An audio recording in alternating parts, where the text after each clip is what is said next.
स्वागत है दोस्तों आपका अपने YouTube GSC टेक्निकल में।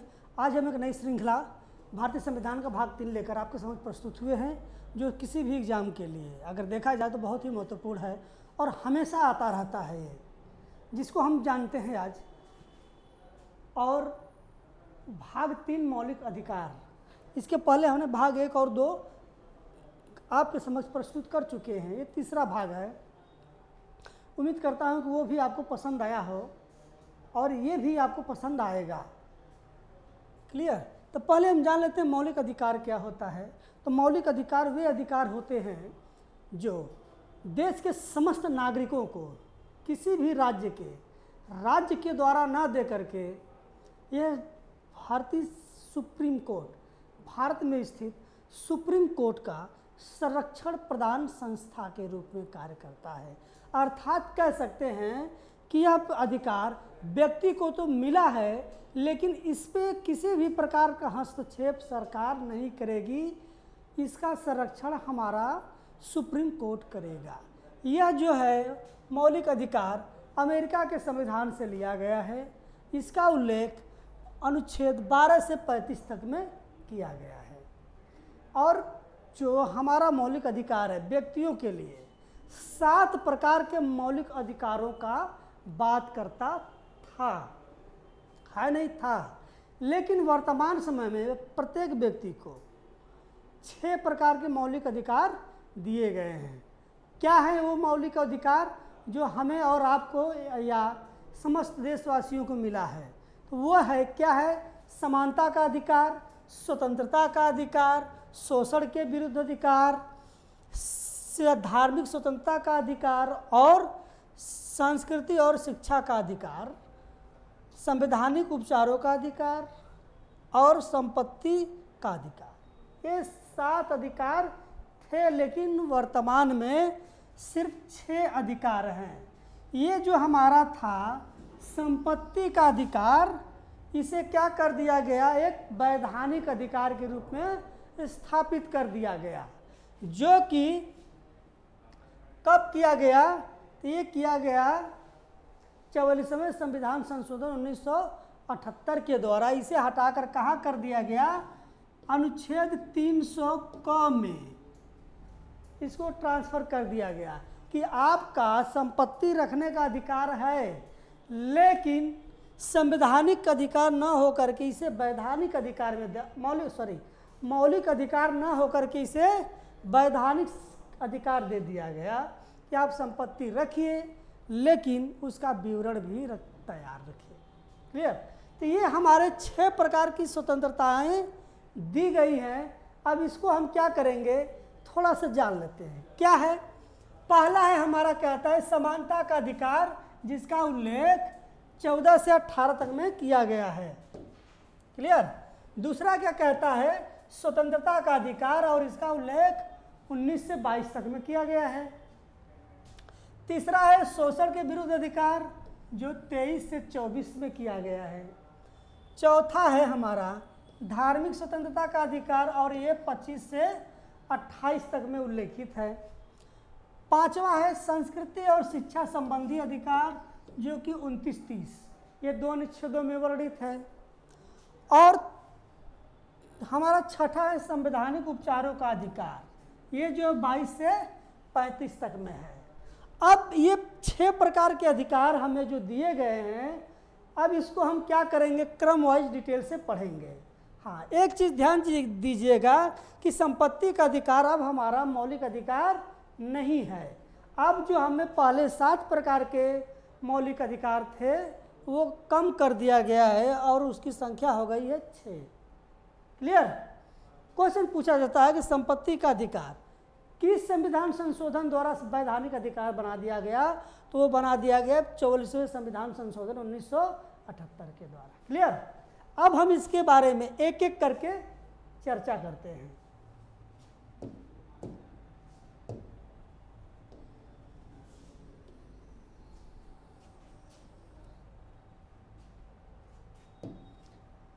पहला क्या था हमारा? समानता का अधिकार।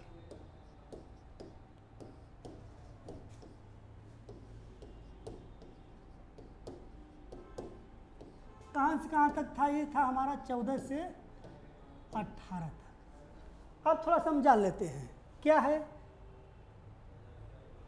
14, 15, 16, 17, 18। इसके बारे में क्या कहते हैं? समानता, समता,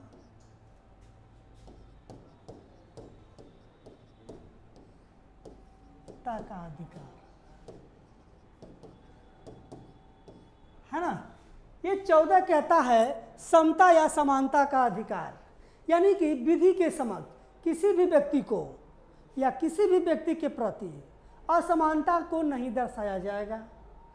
सभी व्यक्ति एक समान रूप से उसके लिए जो भी कानून, नियम या किसी भी अवयव या व्यवस्था मुहैया कराया जाएगा, उसे समान रूप से कराया जाएगा। उसी में एक शब्द जोड़ दिया गया है। क्या जोड़ दिया गया है? समानता। समानता के साथ विधियों के समक्ष। किसके समक्ष? विधियों के समक्ष।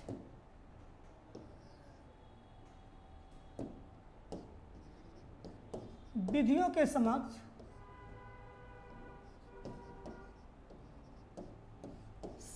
समान संरक्षण। अरे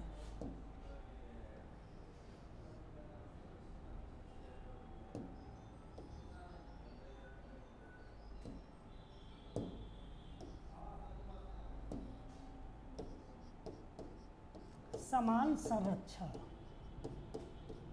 क्लियर? यानी कि ये क्या कह रहा है यहाँ पे? तो समता या समानता का अधिकार बोल रहा है कि विधि के समक्ष एक समान अधिकार होगा। लेकिन दूसरे पॉइंट में एक चीज़ और जोड़ दिया है कि विधियों के समक्ष समान संरक्षण। यानी कहने का मतलब ये है कि जैसा कार्य होगा उसके आधार पर किसी भी प्रकार से हम असमानता को नहीं दर्शा सकते हैं। यदि मान लेते हैं कोई एग्जाम यानी परीक्षा हो रहा है, परीक्षा हो रहा है, एक सामान्य व्यक्ति है, मानव व्यक्ति, एक विकलांग व्यक्ति।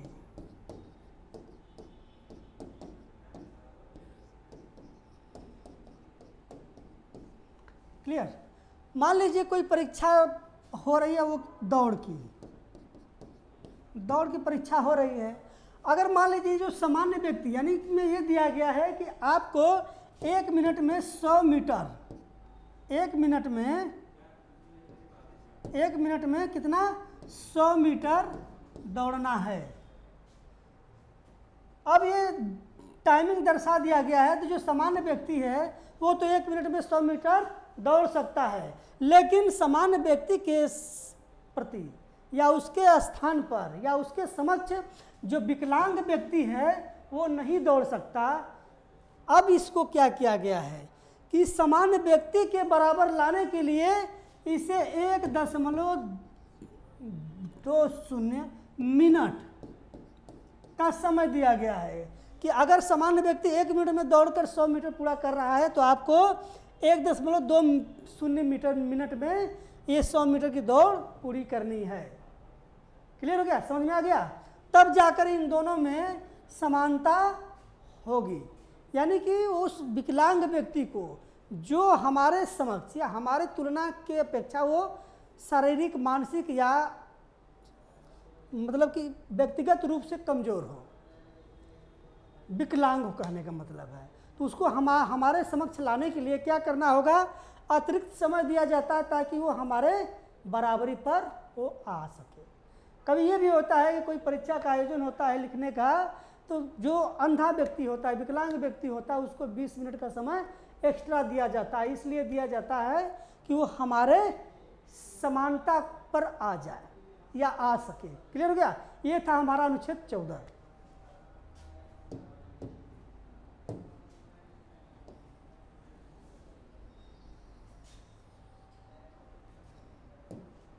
अब हमारा क्या है?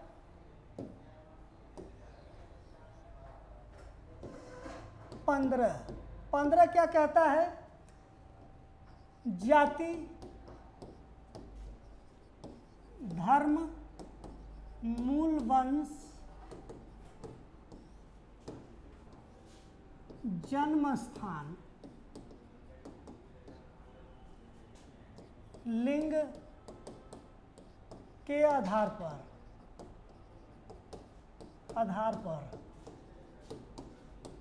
भेदभाव का निषेध।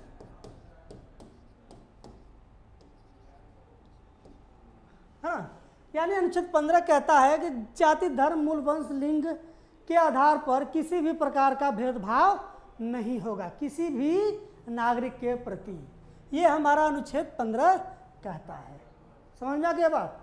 ना तो उसे जाति पर, ना ही धर्म पर, ना ही मूल वंश या जन्म स्थान या लिंग के आधार पर किसी भी प्रकार से उसके साथ विभेदीकरण नहीं किया जा सकता है। और ये हमारे देश में देखने पर किसको मिलता है? SC, ST और महिलाओं के प्रति ज़्यादा होता है। इसमें OBC भी आ जाएंगे, है ना? ऐसा नहीं कि OBC नहीं आएंगे, वो भी आ जाएंगे। क्लियर हो गया? इन लोगों के प्रति किसी भी प्रकार से भेदभाव नहीं किया जाएगा। ये था हमारा अनुच्छेद 15।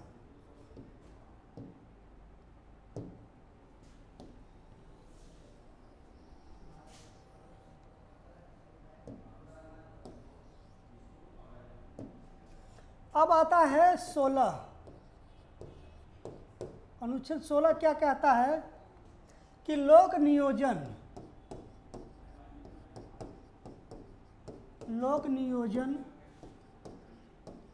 के संबंध में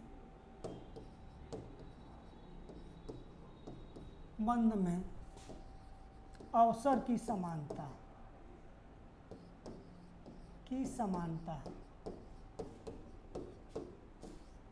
अब यहाँ पर देखिएगा, लोक नियोजन का मतलब होता है रोजगार से होता है, रोजगार से। क्लियर हो गया ना? कि अनुच्छेद 16 कह रहा है लोक नियोजन के संबंध में अवसर की समानता, अर्थात रोजगार की समानता। अब यहाँ पर किसी भी प्रदेश में या अपने देश में जानते हैं वैकेंसियाँ कई प्रकार की, जो रोजगार है कई प्रकार से या कई उद्देश्यों के माध्यम से मुहैया कराया जा सकता है और कराया जाता है।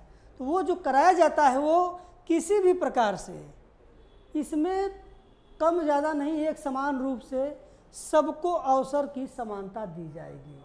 यानी कि जनरल वाले भी होंगे, OBC वाले भी होंगे, SC वाले भी होंगे, ST वाले भी होंगे और महिलाएं और माइनॉरिटी के लोग भी सम्मिलित होंगे। अब किसी भी ग्रुप में यानी समुदाय में, जैसे मान लेते हैं OBC, SC, ST, अगर हम इनकी बात करें तो OBC में जितने भी OBC वर्ग के लोग आएंगे वो सबको एक समान रूप से अवसर मिलेगा। वैसे ही SC में जो लोग भी आएंगे सबको एक समान रूप से अवसर की समानता मिलेगी। ST में जो आएंगे उनको भी सबको एक समान रूप से समानता मिलेगी। यानी किसी भी प्रकार से उच्च नीच भेदभाव या जान पहचान के हिसाब से नहीं होगा, सबको एक समान रूप से इसमें दिया जाएगा अवसर। क्लियर हो गया?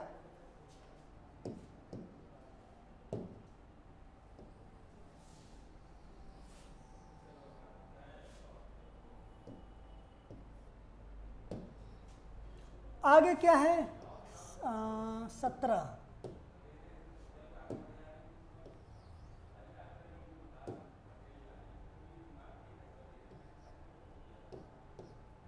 में क्या कहता है? स्पृश्यता कांड,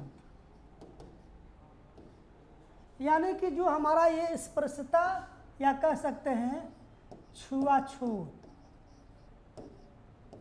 कांड, यानी अनुच्छेद 17 कहता है कि देश में, प्रदेश में या किसी भी जगह पे किसी भी आधार पर ये जो छुआछूत है, अनटचबिलिटी है, स्पृश्यता है, इसको समाप्त कर देना। किसी भी तरह से छूत अछूत भेदभाव का विभेदीकरण नहीं होगा, सब व्यक्ति एक समान रूप से समान है। क्लियर? ये अनुच्छेद 17 कहता है। आगे देखते हैं क्या है अनुच्छेद 18। क्या कहता है ये कहता है उपाधियों का अंत, उपाधियों का अंत, है ना, उपाधियों का अंत। क्लियर। अब इसमें उपाधियों का अंत का मतलब क्या होता है, दो चीज ध्यान दीजिएगा, शिक्षा और सेना। यानी कि शिक्षा और सेना के अतिरिक्त अगर कोई भी उपाधि आप धारण करते हैं तो उसके लिए आपको क्या करना होगा, राष्ट्रपति से अनुमति लेनी होगी। जब तक राष्ट्रपति अनुमति नहीं देगा आप इन दोनों उपाधि या सेना मतलब उपाधि को छोड़ करके अन्य कोई उपाधि धारण नहीं कर सकते। ये हमारा अनुच्छेद 18 कहता है। डायरेक्ट आता है उपाधियों का अंत का संबंध किस अनुच्छेद से है, तो वो है 18 से। हमें बस इतना ही याद रखना है। क्लियर। चलिए ये हो गया। अब हमारा आता है क्या है, स्वतंत्रता का अधिकार। स्वतंत्रता का अधिकार यानी दूसरे नंबर का अधिकार। ये कहां से कहां तक था हमारा, 19 से 22 तक में था। क्लियर हो गया ना। अब इसके बारे में हम थोड़ा सा जान लेते हैं।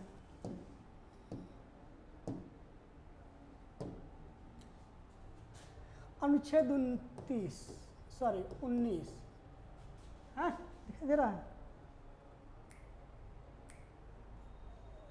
अनुच्छेद 19 दिखाई दे रहा है। क्या है, स्वतंत्रता का अधिकार।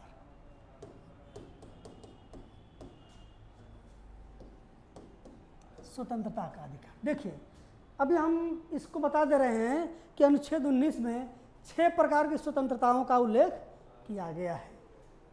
वो 6 प्रकार कौन कौन से हैं थोड़ा सा हम समझा देते हैं। पहला है वाक एवं अभिवृद्धि।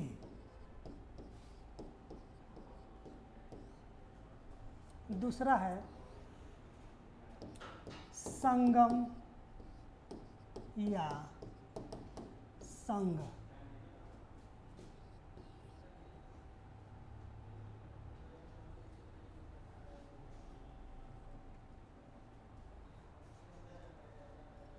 संगम या संघ बनाने की स्वतंत्रता। बोल दो व्यस्त है सर। तीसरा है समुदाय।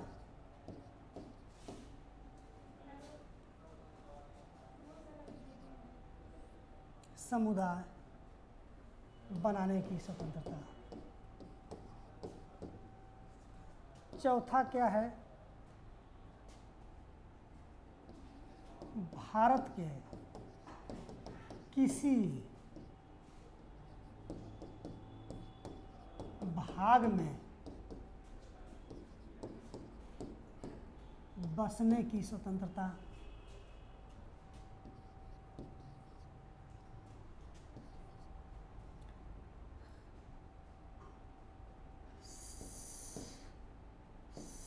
सार्वत्रिक संचरण की स्वतंत्रता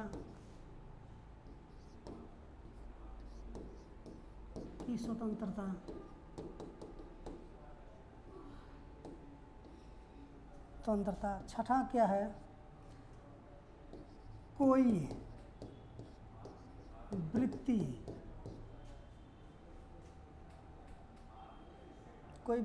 या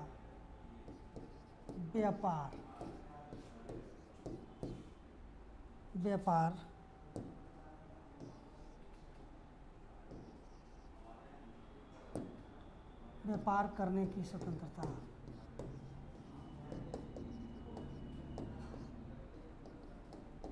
है ना। ये 6 प्रकार की स्वतंत्रताओं का उल्लेख किया गया है। क्या है, वाक एवं अभिवृद्धि की स्वतंत्रता, संगम या संघ बनाने की स्वतंत्रता, समुदाय बनाने की स्वतंत्रता, भारत के किसी भाग में बसने की स्वतंत्रता और सार्वत्रिक संचरण की स्वतंत्रता। दूसरा कोई वृत्ति या व्यापार करने की स्वतंत्रता। अब यहाँ पर देखिए, वाक एवं अभिवृद्धि का मतलब होता है कि बोलने की स्वतंत्रता, हमें बोलने की आज़ादी है, ये हमारा संविधान देता है। ठीक, हम बोल सकते हैं। अब इसका मतलब ये नहीं है कि हमें बोलने की मतलब कि आज़ादी है तो हम किसी को अपशब्द बोले, किसी को गाली दें, ऐसा नहीं है। आप अपनी बातों को किसी के समक्ष प्रस्तुत कर सकते हैं। क्लियर?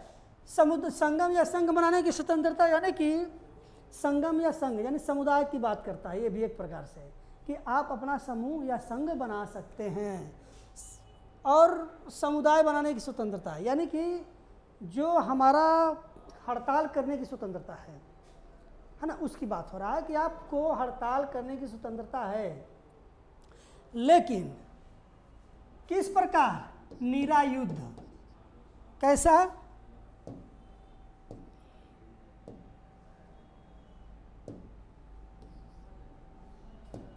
निरायुध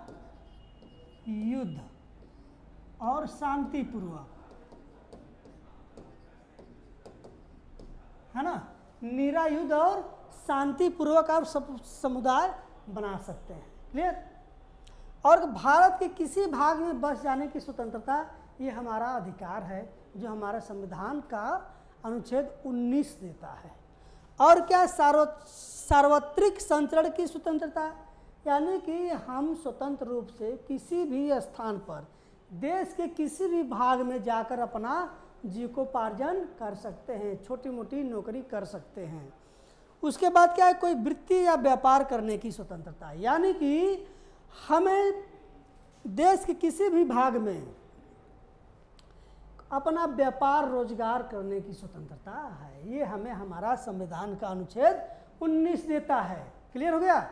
ये था हमारा अनुच्छेद 19, जो कि 6 प्रकार की स्वतंत्रताओं का उल्लेख किया गया है। क्लियर? आगे देखते हैं। एक है 19 क या ए या फर्स्ट। क्या है ये? इसमें कहा गया है प्रेस की स्वतंत्रता। किसकी स्वतंत्रता? प्रेस की स्वतंत्रता, है ना। वही है, बात आ गई वाक एवं अभिवृद्धि की स्वतंत्रता। लेकिन यहाँ पे एक शब्द दे दिया गया, इसलिए हम इसको दोबारा से लिख दिए हैं कि प्रेस की स्वतंत्रता। इसको कह सकते हैं हम क्या? वाक एवं अभिवृद्धि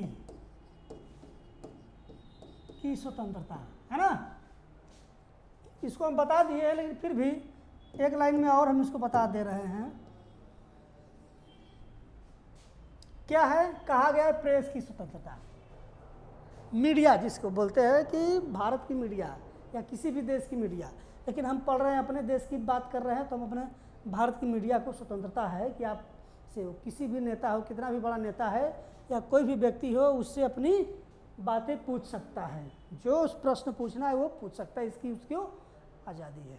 चलिए, अब उसके बाद क्या है?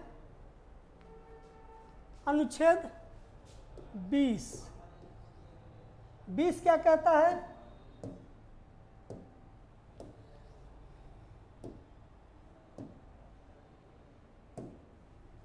क्या अनुच्छेद 20 ये क्या कहता है कि दोष सिद्धि के संबंध में, दोष सिद्धि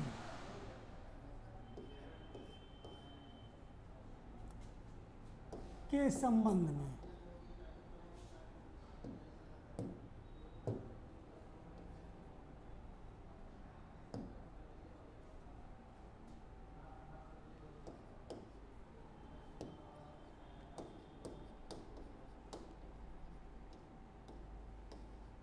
संरक्षण,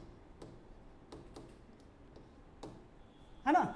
ये अनुच्छेद 20 कहता है कि दोष सिद्धि के संबंध में संरक्षण, यानी कि कोई भी व्यक्ति अगर किसी को दोषी बनाया जा रहा है, ठीक, मान लीजिए, इसको हम एक एग्जाम्पल के तौर पर समझाते हैं। मान लीजिए मिस्टर एक्स है, इनको लोग कह रहे हैं कि ये दोषी हैं, इन्होंने ये कार्य किया है। जैसे मान लीजिए मिस्टर एक्स ने मिस्टर वाई का मिस्टर एक ने मिस्टर वाई का मार कर एक हाथ तोड़ दिया है, मार करके एक हाथ तोड़ दिया है, यानी कि उन्होंने एक कृत्य किया है, अनैतिक कृत्य किया है और इसके वो दोषी होंगे। लेकिन ये कैसे दोषी मान लिया जाएगा? ये तो भाई मिस्टर एक्स और वाई जानते हैं, ये कह रहे हैं कि हमारा ये हाथ ने तोड़ा है, ठीक है, इनकी भी गवाही मानी जाएगी। लेकिन और भी देखा जाएगा कि क्या वाकई में मिस्टर एक्स ने वो कृत्य किया है जिससे मिस्टर वाई का हाथ टूट गया है। दूसरी बात, कोई भी व्यक्ति इसको करते हुए देखा है एक गवाह के रूप में, क्लियर, और ये कह रहे हैं तो भी इनकी बातों को माना जाएगा, तभी यह व्यक्ति क्या हो जाएगा? दोष सिद्धि के अंतर्गत आएगा कि इसका दोष सिद्ध हो चुका है, अर्थात यह दोषी है। क्लियर, यह था हमारा अनुच्छेद 20। आगे देखते हैं अनुच्छेद 21। अनुच्छेद 21 क्या कहता है?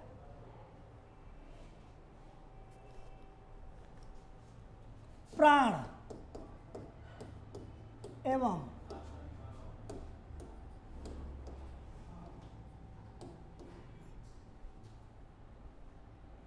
दैहिक स्वतंत्रता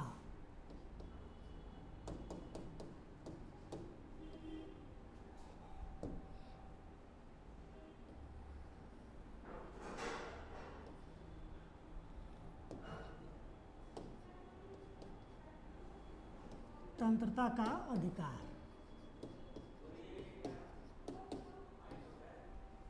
क्लियर, यानी कि प्राण एवं स्वतंत्रता का अधिकार का मतलब ये होता है कि अगर कोई व्यक्ति, इसको हम सेल्फ डिफेंस भी बोलते हैं, कि अगर कोई व्यक्ति अपने प्राण की रक्षा करने के लिए, अपने बचाव के लिए किसी को मार भी देता है तो वह व्यक्ति दोषी नहीं होगा।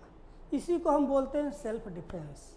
अगर जैसे कि मान लीजिए एक्स और वाई दो व्यक्ति हैं, एक्स ने वाई के ऊपर हमला किया, एक्स ने वाई के ऊपर हमला किया और वाई ने अपने बचाव के लिए क्रिया का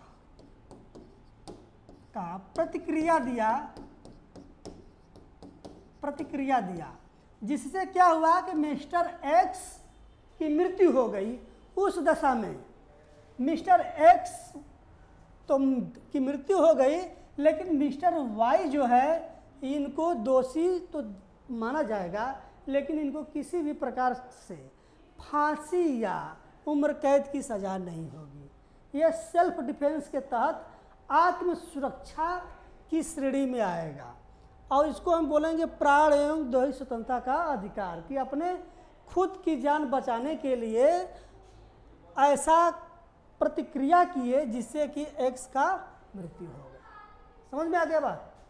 ये होता है प्राण एवं दैहिक स्वतंत्रता का अधिकार। ठीक,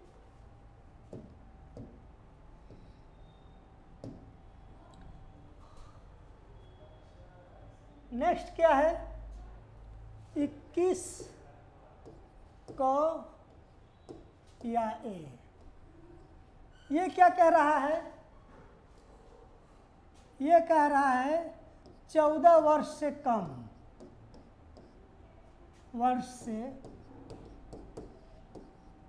उम्र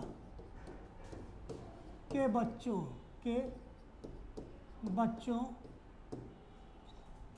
को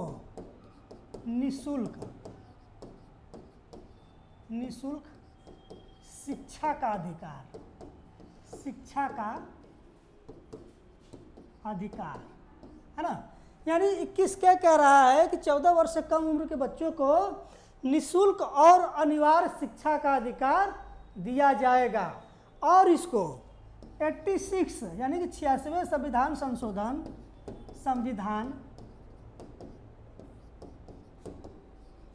संशोधन 2003 में लागू किया गया। क्या किया गया कि 21 क में जोड़कर कर दिया गया कि 14 वर्ष से कम उम्र के बच्चों को अनिवार्य और निःशुल्क शिक्षा का प्रावधान राज्य सरकार करेगी। क्लियर हो गया? चलिए अब हमारा आता है, क्या है, अनुच्छेद 22।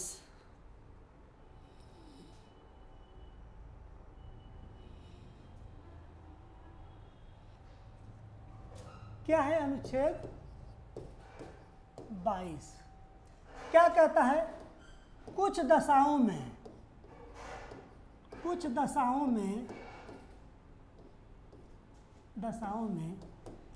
गिरफ्तारी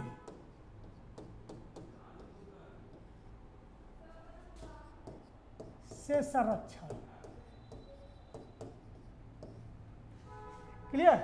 यानी कि 22 कह रहा है, यहाँ पर ध्यान दीजिएगा, ये जो हमारा 20 है, 20 और 22 एक दूसरे के पूरक है। यानी कुछ दशाओं में गिरफ्तारी के से संरक्षण का संबंध अनुच्छेद 20 से संबंध रखता है कि अगर कोई व्यक्ति अनैतिक कृत्य किया है, अपराध किया है, तो अनुच्छेद 22 के तहत उसे गिरफ्तार किया जा सकता है। उसके भी लिए भी कुछ नियम बनाए गए हैं। क्या है कि यदि कोई व्यक्ति को कोई या किसी कर लेते हैं, किसी व्यक्ति को गिरफ्तार किया गया है तो उसे इस बात से अवगत कराना होगा कि उसे किस जुर्म में या किस अपराध के लिए गिरफ्तार किया गया है। पहला पॉइंट। दूसरा पॉइंट, गिरफ्तारी से 24 घंटे के अंदर उसे सक्षम मजिस्ट्रेट के समक्ष प्रस्तुत करना होगा। तीसरी बात, उसे अपने विरुद्ध अपने हिसाब से विधि व्यवसायी को करने से नहीं रोका जा सकता है। क्लियर ना? क्या है? पहला यह है कि वह किस जुर्म में जा रहा है, किस अपराध के लिए जा रहा है, उसे इस बात को बताना होगा। दूसरा ये है कि उसे 24 घंटे के अंदर सक्षम मजिस्ट्रेट के समक्ष प्रस्तुत करना होगा। तीसरा ये कह रहा है कि जिस व्यक्ति को गिरफ्तार किया गया है उसे उसके हिसाब से उसे मर्जी से ही विधि व्यवसायी यानी कि वकील को रखा जा सकता है। ये 3 प्रकार के। एक चीज़ और उसमें जोड़ा गया है कि किसी भी व्यक्ति को एक ही अपराध के लिए 1 से अधिक बार सजा नहीं दी जा सकती। क्लियर? ये था हमारा अनुच्छेद 22 यानी कि मौलिक अधिकार का दूसरा भाग, स्वतंत्रता का अधिकार, जो कि 19 से 22 तक में उल्लेखित था। और अभी हमारा 2 और है, उसको हम आगे करेंगे। यहाँ तक हम इसको छोड़ते हैं। क्लियर है ना? और उम्मीद करते हैं कि इसको आप बहुत अच्छे से समझे होंगे। अगर कोई भी किसी प्रकार की समस्या हो तो उसके लिए आप हमें बताएं, उसका निर्धारण या निवारण हम जरूर करेंगे। और हमारी वीडियो पसंद आए तो लाइक, सब्सक्राइब और शेयर करना ना भूलें, ताकि जब भी कोई हम नया वीडियो बनाए तो उसका नोटिफिकेशन जाए सबसे पहले आपके पास। और यह बहुत ही महत्वपूर्ण है PCS, SSC, bank, railway, RRB, NTPC, RO, ARO सभी के लिए ये बहुत ही महत्वपूर्ण चीज़ है, जो किसी न किसी एग्जाम में आता रहता है और निश्चित रूप से आता है। क्लियर? और इसे लाइक, सब्सक्राइब, शेयर करना ना भूलें। धन्यवाद।